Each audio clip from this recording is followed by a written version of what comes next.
Halo guys, selamat datang di informasi. Kali ini saya akan membahas tentang kasus sanksi FIFA yang menimpa Federasi Sepak Bola Malaysia, FAM, kembali menimbulkan sorotan publik. Salah satu nama yang ikut terdampak adalah Fancudo Garces, bek tengah Deportivo Alaves yang masuk dalam jajaran 10 besar bek terbaik La Liga Spanyol. Setelah FIFA menjatuhkan larangan tampil 12 bulan kepada 7 pemain naturalisasi baru Malaysia, Garces terpantau menghapus bendera Malaysia dari akun Instagram pribadinya. Kini, hanya tersisa bendera Spanyol di profilnya.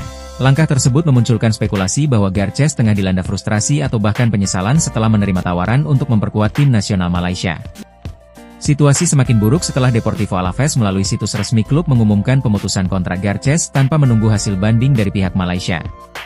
Padahal, pemain berusia 26 tahun itu merupakan salah satu pilar utama Alaves musim ini, selalu tampil penuh 90 menit dalam seluruh laga La Liga sejauh ini. Di sisi lain, lambannya pergerakan FAM dalam mengajukan banding menambah ketidakpastian. Datuk Nur Azman Haji Rahman selaku Sekretaris Agung FAM sempat menyatakan bahwa pihaknya belum mengajukan banding karena masih menunggu surat resmi dari FIFA. Hingga kini, belum ada perkembangan terbaru terkait langkah hukum yang akan ditempuh. Molornya respons FAM dan ketidakjelasan soal transparansi jalur naturalisasi menjadi sorotan tajam. Banyak pihak menilai FAM tidak terbuka dalam proses administrasi dan bahkan dituding memalsukan dokumen. Kondisi inilah yang membuat posisi Garces kian terpojok, dengan masa depan karirnya dipertaruhkan akibat masalah yang sebenarnya di luar kendali personalnya. Menghapus bendera Malaysia di media sosial bisa dibaca sebagai bentuk kekecewaan Garces atas situasi ini.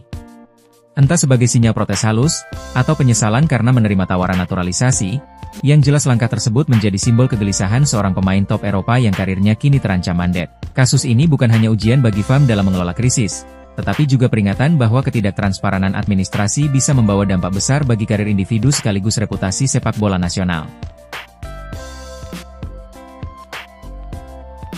Baru-baru ini, pemain La Liga yang bermain untuk negara Malaysia, Facundo Garces telah pun difitnah yang dia tidak mempunyai darah Malaysia. Jadi ramailah yang mempersoalkan kredibiliti dia sebagai pemain Harimau Malaya. Okey? Jadi jomlah aku cerita sikit pasal apa yang berlaku sebenarnya. Sebelum tu, korang yang minat konten-konten bola sepak, tekan dulu butang follow dekat sini. Dah tekan, mantap. So, sebenarnya berita ni datang daripada media Spanyol, iaitu artikel El Correo ni, yang mana dia mengeluarkan statement yang Facundo Garces kata dia sendiri tak sure atuk dia ada darah Malaysia. Dia sendiri tak sangka.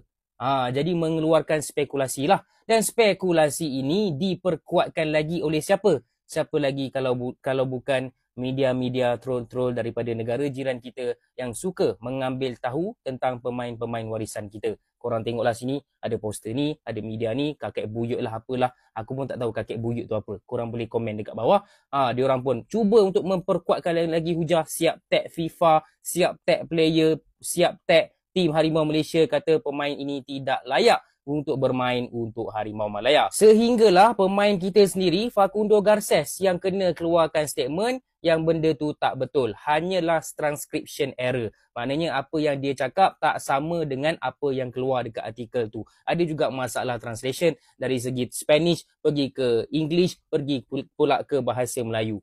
Okay? Jadi settle dekat situ. Dia sendiri kata, I'm honored to play for my country, Malaysia, see you soon.